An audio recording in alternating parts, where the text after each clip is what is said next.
Hello mga kabarangay. Ang gagawin natin ngayon ay subukan natin magtanim ng dragon fruit. Ayan po, tatanim natin. Ano namang poste yan? May Carabao manure nga dito sa butas sa itanang palay mga kabarangay.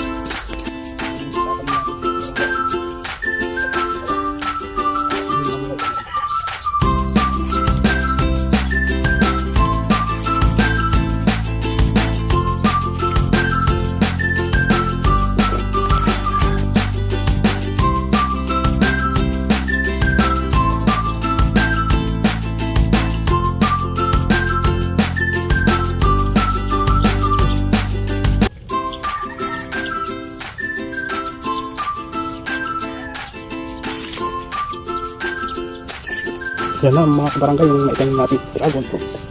Diligan na natin.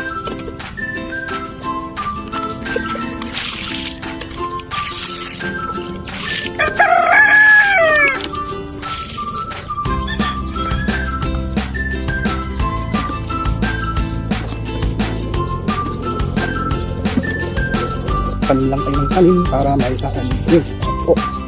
Dragon fruit. So hanggang dito na lang. Thanks for watching. God bless.